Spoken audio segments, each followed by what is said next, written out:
ಇತ್ತೀಚಿನ ಸಂಚಿಕೆಗಳನ್ನು ಜಾಹೀರಾತಿನ ಕಿರಿಕಿರಿ ಇಲ್ಲದೆ ನೋಡಿ.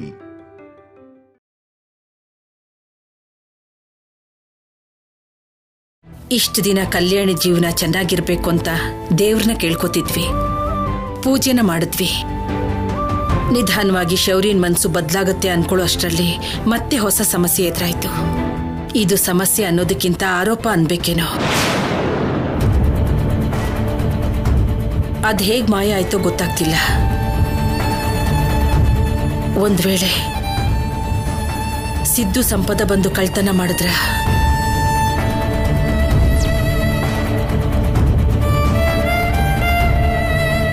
ಇದು ತುಂಬಾ ಚೆನ್ನಾಗಿದೆ ಅತ್ತೆ. ಬಿಟ್ಟಿಯಾಗಿ ಸಿಕ್ಕಿದಾನೆ ಅಂತ ನನ್ನ ತಮ್ಮನ್ಗಂತಿದ್ದೀರಾ?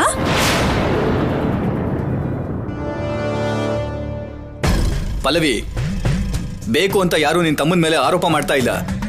ಕಳ್ತನ ಮಾಡಕ್ ಬಂದಿದ್ದಕ್ಕೆ ಅಮ್ಮ ಅನುಮಾನಿಸ್ತಾ ಇರೋದು. ಹೌದು, ಬಂದಿದ್ದ, ನಾನಿಲ್ಲ ಅಂತಿಲ್ಲ ರೀ.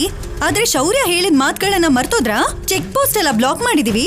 ಮತ್ತೆ ಸಿದ್ದು ಸಂಪದ ಬರೋದಾಗ್ಲಿ, 2ನೇ ಸರಿ ಬಂದು ಕಳ್ತನ ಮಾಡಿ ಹೋಗೋದಾಗ್ಲಿ ನಡಿಲಿಲ್ಲ ಅಂತ.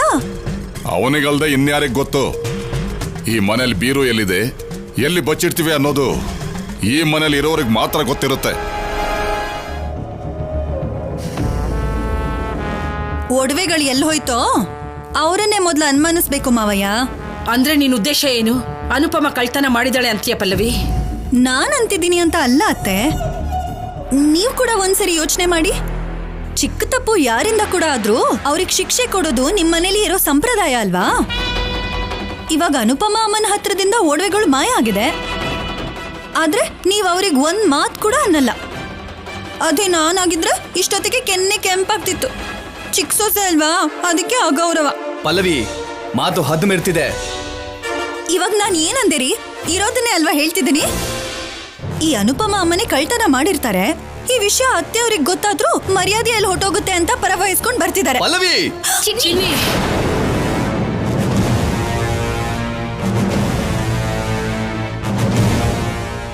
ಏನ್ ಕೆಲಸ ಮಾಡ್ತಿದೀಯ ನೀನು? ಹೆಣ್ಮಕ್ಳ ಮೇಲೆ ಕೈ ಮಾಡೋದು ಸಂಸ್ಕಾರ ಅಲ್ಲ ಚಿನ್ನಿ. ಹೊಡೆಯೋದಲ್ಲಮ್ಮ, ಕತ್ತರಿಸ್ಬೇಕು. ತನ್ನ ಬಾಯಿಗೆ ಹೇಗ್ ಬರುತ್ತೋ ಹಾಗೆ ಮಾತಾಡ್ತಾ ಇದ್ದಾಳೆ. ಪಲ್ಲವಿ ಹೇಳಿದ್ರಲ್ಲಿ ತಪ್ಪೇನಿದೆ ಚಿನ್ನಿ? ನನ್ನ ಹತ್ರದಿಂದನೇ ತಾನೇ ಒಡವೆಗಳೆಲ್ಲ ಕಾಣೆಯಾಗದೆ ಹೋಗಿದ್ದು.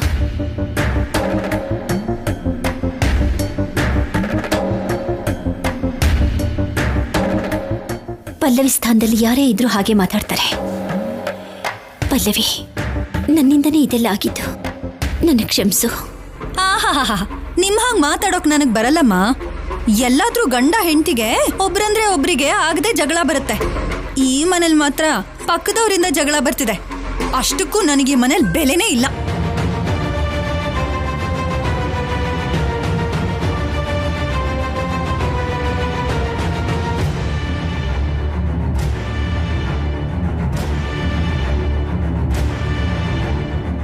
ಚಿನ್ನಿ, ಪಲ್ಲವಿ ಬೇಜಾರು ಮಾಡ್ಕೊಂಡಿದ್ದಾಳೆ, ಹೋಗಿ ಸಮಾಧಾನ ಮಾಡು. ಹೀಗೆ ಸುಮ್ಮನಿದ್ರೆ ಅದ್ರ ಬಾಯಿನ ಮಿತಿಲಿ ಇಟ್ಕೋತಾಳೋ ಏನೋ, ನೋಡೋಣ.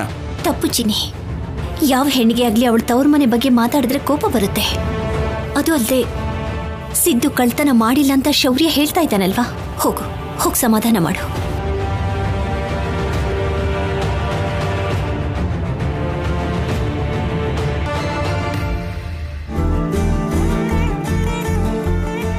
ಭಗವಂತ, ಸತ್ಯ ಸುಳ್ಳುಗಳು ಗೊತ್ತಾಗೋ ಹಾಗೆ ಮಾಡಿ ಎಲ್ರ ಮನಸ್ಸು ಸರಿ ಆಗೋ ಹಾಗೆ ಮಾಡು.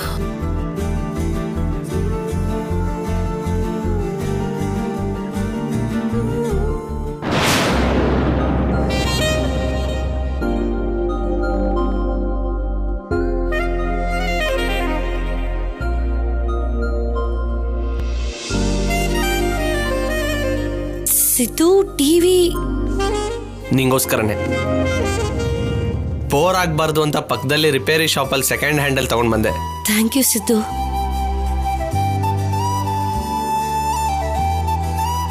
ನಿನ್ ಮೊಬೈಲ್ ಒಂದ್ಸಲ ಕೊಡು.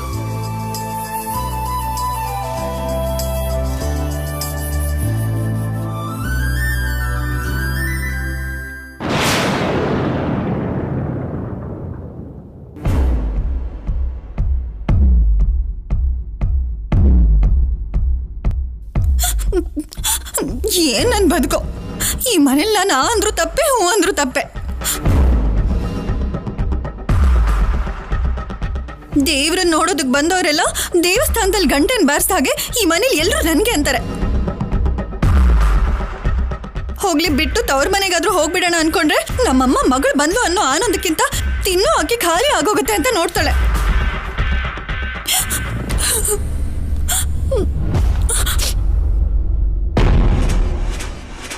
ಪಲ್ಲವಿ,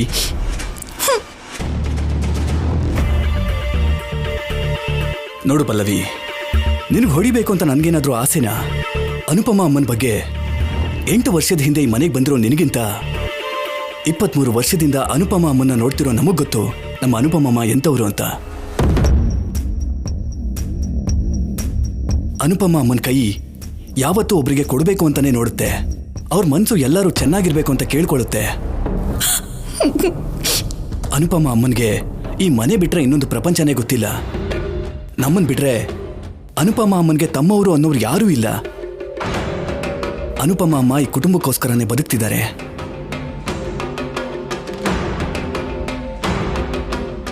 ಅಂಥ ಒಳ್ಳೆ ಮನ್ಸಿರೋರ್ ಬಗ್ಗೆ ನೀನ್ ಹಾಗೆ ಮಾತಾಡಿದ್ದಕ್ಕೆ ಕೋಪ ಕಂಟ್ರೋಲ್ ಮಾಡ್ಕೊಳಕ್ಕಾಗ್ಲಿಲ್ಲ ಅಷ್ಟೇ.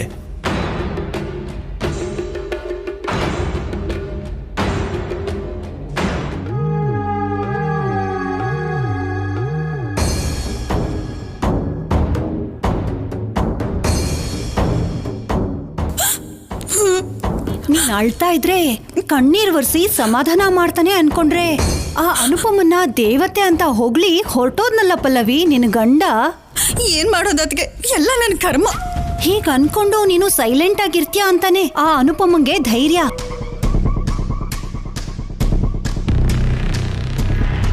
ಮನೇಲಿರೋರ್ಗೆಲ್ರಿಗೂ ಅವಳು ಏನ್ ಮಾಯ ಮಾಡಿದಳೋ ಗೊತ್ತಿಲ್ಲ. ಅವಳು ಏನೇ ತಪ್ಪು ಮಾಡಿದ್ರು ಲೋಕ ಕಲ್ಯಾಣಕ್ಕೋಸ್ಕರ ಅನ್ನೋ ಹಾಗೆ ಮಾತಾಡ್ತಾರೆ.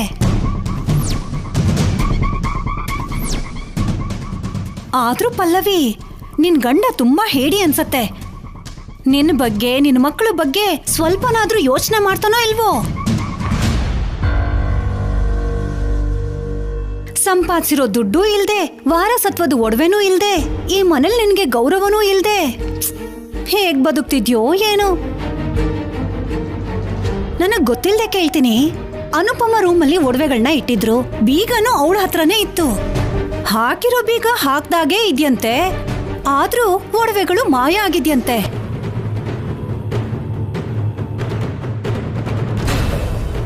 ಆ ಅನುಪಮ ಕಾಗೆ ಗುಬ್ಬಚ್ಚಿ ಕತೆ ಹೇಳ್ತಿದ್ದಾಳೆ, ನೀವೆಲ್ರೂ ಮೂಕು ಪ್ರಾಣಿ ಹಾಗೆ ತಲೆ ಆಡಿಸ್ತಾ ಇದ್ದೀರಾ. ಸರಿಯಾಗಿದೆ.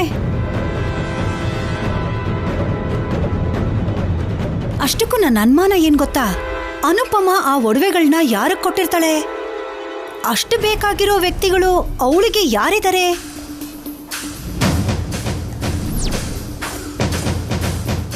ನನಗೆ ಯಾಕೆ ಬಿಡು ನಿಮ್ಮನೆ ವಿಷಯಗಳು. ನಿನ್ನ ಒಳ್ಳೇದಕ್ಕೆ ಹೇಳ್ತಾ ಇದ್ದೀನಿ ಅಂತ ನಿನಗೆ ಅರ್ಥ ಆದ್ರೂ ನಿಮ್ಮ ಮನೆಯವ್ರು ನೋಡಿದ್ರೆ ಇಲ್ಲ ಸಲ್ಲದನ್ನ ನಿನಗೆ ಹೇಳ್ಕೊಡ್ತಿದ್ದೀನಿ ಅನ್ಕೋತಾರೆ.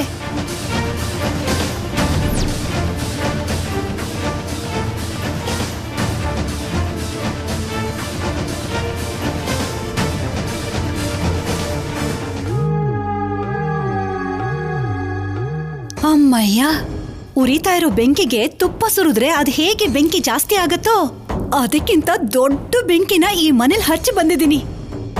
ಇವಾಗ ನನ್ ಕಣ್ಣು ಮನ್ಸು ತಂಪಾಯ್ತು.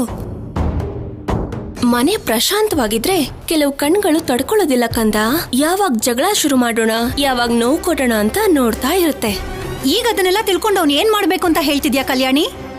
ಯಾರು ಎಂತವ್ರೋ ಈ ಹಾಳ್ ಸಮಾಜದಲ್ಲಿ ನಿಮ್ಮಂತವ್ರು, ಅನುಪಮಮ್ಮ ಅಂತವ್ರು, ನಿಮ್ ಮಗನ ಅಂತವ್ರು ಇರ್ತಾರಲ್ವಾ? ನನ್ನಂತವ್ರು ಅಂದ್ರೆ ಒಳ್ಳೆಯವರು ಅಂತಾನೆ ನನ್ನ ಉದ್ದೇಶ ಅತ್ತೆ.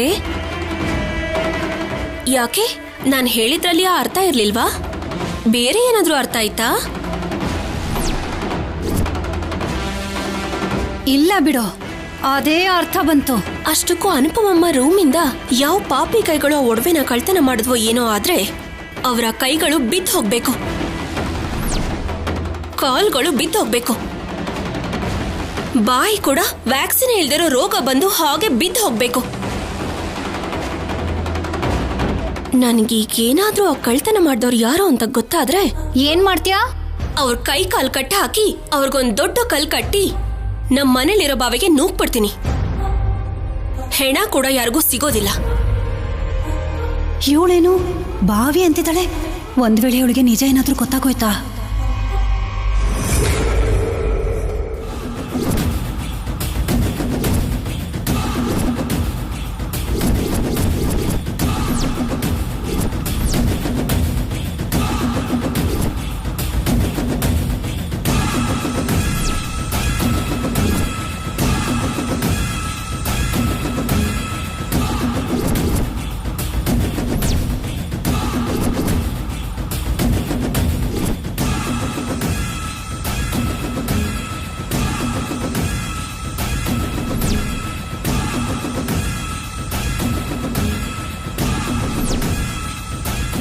ಕೀ ಎಲ್ಲಿಟ್ಟಿದ್ದಾಳೆ ಇವಳು?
ಸ್ತ್ರೀ ಧನ ಕೇಳಿದ್ರೆ ಕೊಡಲ್ವೇನೋ, ಜಗಳ ಆಡೋಣ ಅನ್ಕೊಂಡಿದ್ದೆ. ಆದ್ರೆ ಕೇಳ್ತಿದ್ದ ಹಾಗೆ ಯಾವ ಆಸೆನೂ ಇಲ್ದೆ ಕೊಡ್ತೀನಿ ಅಂದ್ಬಿಟ್ಲು. ಕೇಳ್ತಿದ್ದ ಹಾಗೆ ಕೊಟ್ಟು ಬಿಟ್ರೆ ಕಲ್ಯಾಣಿನ ಅನುಪಮನ ಹೇಗೆ ಆಟ ಆಡ್ಸೋಕ್ಕಾಗತ್ತೆ?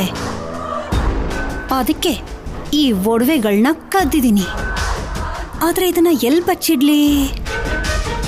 ಮನೇಲೇ ಇಟ್ರೆ ಸಿಕ್ಕಾಕೊಂಡ್ಬಿಡ್ತೀನಿ.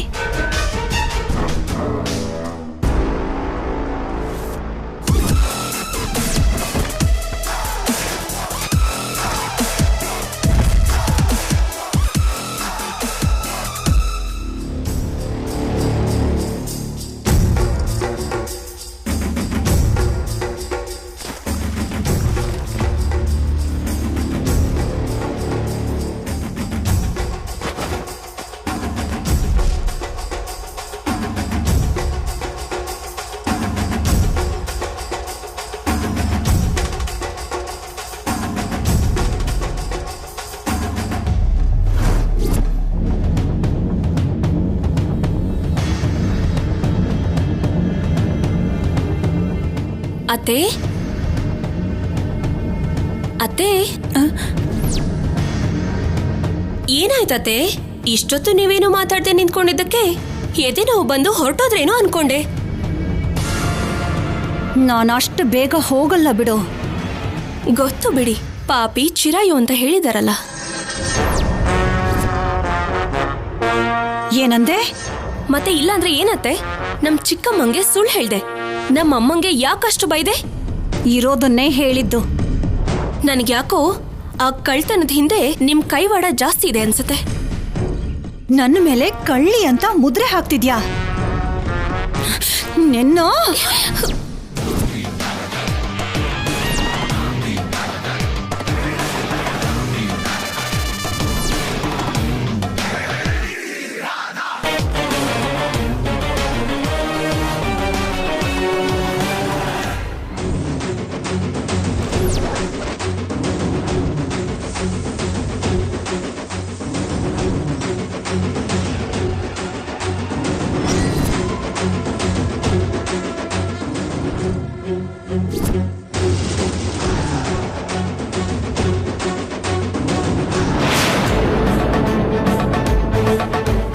ಶೌರ್ಯ, ನೀನು ನನ್ನ ತಡಿತಿದ್ಯಾ? ಕಲ್ಯಾಣಿಗೆ ಹೊಡೆದು ನೀನ್ ಕೆಟ್ಟವಳಾಗೋದು ನನಗಿಷ್ಟ ಇಲ್ಲ.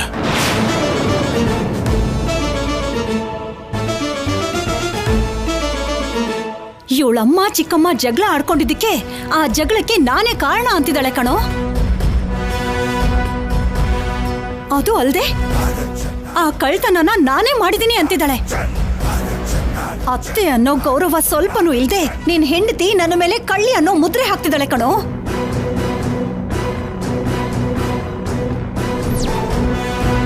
ಕಲ್ಯಾಣಿ, ಮಾತು ತಪ್ಪಿದ್ರೆ ಬೆಲೆ ಹೋಗುತ್ತೆ, ಆಯುಧ ಜಾರಿದ್ರೆ ಪ್ರಾಣ ಹೋಗುತ್ತೆ.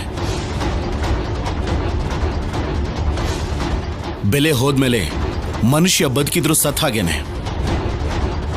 ಒಂದು ಸಲ ಅಂದ ಮಾತನ್ನ ಹಿಂದೆ ತಗೊಳಕ್ಕಾಗಲ್ಲ. ಅದಕ್ಕೆ ಮಾತುಗಳು ಮಿತಿಲಿದ್ರೆ ನಿನಗೂ ಒಳ್ಳೇದು. ಅದಲ್ಲ ಆಫೀಸರ್. ಇನ್ನೇನು ಮಾತಾಡ್ಬೇಡ, ಒಳಗಡೆ ಹೋಗು. ಲೇಕಂದ, ನಿಜವಾದ ಕಳ್ಳನ ಹಿಡಿದು ಎಲ್ಲರ ಬಾಯಿನೂ ಮುಚ್ಚೋಣ. ಮೋಸ ಮಾಡಿ ನಾಟಕ ಆಡೋರ್ ನಿಜವಾದ ಬಣ್ಣನ ಬಯಲ್ ಮಾಡೋಣ, ಸರಿನಾ?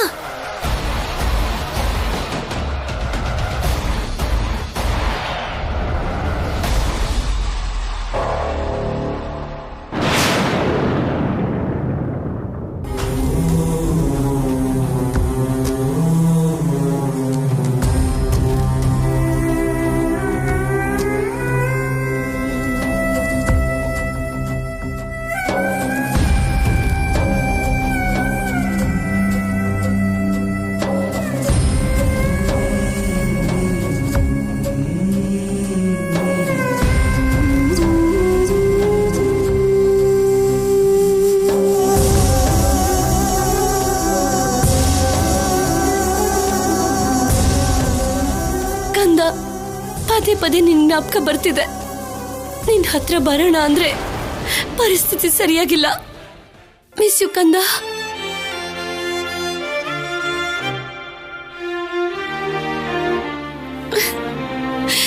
ಸ್ಯಾಮ್, ಸ್ಯಾಮ್,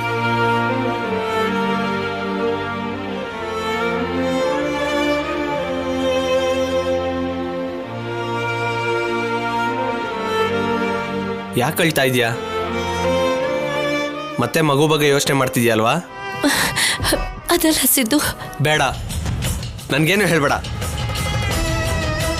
ನನ್ನ ಸಂಪಾದನೆ ನನ್ನ ಜೊತೆ ಇರಬೇಕಾದ್ರೆ ನನ್ನ ಬಿಟ್ರೆ ಬೇರೆ ಪ್ರಪಂಚ ಇರಬಾರ್ದು ಅಂತ ನಾನು ಅನ್ಕೋತೀನಿ. ನಾನು ಹಾಗೆ ಪ್ರೀತಿಸ್ತೀನಿ ಕೂಡ.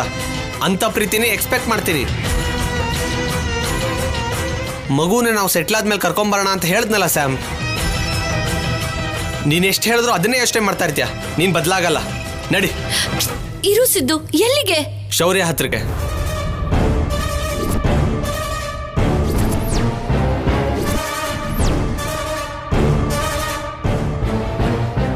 ಶೌರ್ಯನ ಹತ್ರಕ್ಕ ಯಾಕೆ?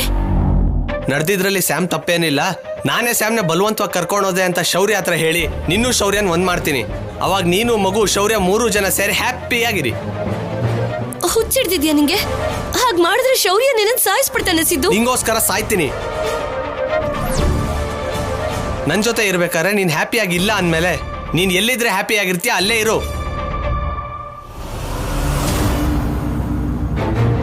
ನಿನ್ ಜೊತೆ ಇದ್ರೆ ನಾನು ಹ್ಯಾಪಿ ಆಗಿರಲ್ಲ ಅಂತ ನಿಂಗೆ ಹೇಳಿದ್ನ ಸಿದ್ದು. ನಿನ್ ಮಾತಲ್ಲಿ ಹೇಳೋ ಅಗತ್ಯ ಇಲ್ಲ. ನಿನ್ ಕಣ್ಣು ನೋಡಿದ್ರೇನೆ ನಂಗೆ ಅರ್ಥ ಆಗ್ತಾ ಇದೆ. ನಿನ್ ಮಗುಗೋಸ್ಕರ ಹೀಗೆ ಪ್ರತಿ ಕ್ಷಣ ನೋವು ಪಡೋದನ್ನ ನೋಡೋಕ್ಕಾಗಲ್ಲ. ಅದಕ್ಕೆ ನಡಿ, ಶೌರ್ಯನ ಹತ್ರನೇ ನಿನ್ನ ಬಿಟ್ಟು ಬರ್ತೀನಿ. ಸಿದ್ದು ನನಗೋಸ್ಕರ ನಿಜವಾಗ್ಲೂ ಸಾಯೋದಕ್ಕೆ ಕೂಡ ಹಿಂಜರಿಯಲ್ಲ. ಇವಾಗ ಶೌರ್ಯಕ್ಕೆ ಸಿದ್ದು ಕಾಣಿಸಿದ್ರೆ ಕನ್ಫರ್ಮ್ ಆಗಿ ಸಾಯಿಸ್ಬಿಡ್ತಾನೆ. ಸಿದ್ದು ಹೇಳ್ದಾಗೆ ಲೈಫಲ್ಲಿ ಸಕ್ಸಸ್ ಆದ್ಮೇಲೆ ಹೋದ್ರೇನೆ ಬೆಟರ್. ಸ್ಯಾಮ್, ನನ್ನ ಬಗ್ಗೆ ಏನು ಯೋಚನೆ ಮಾಡಬೇಡ, ನಡಿ.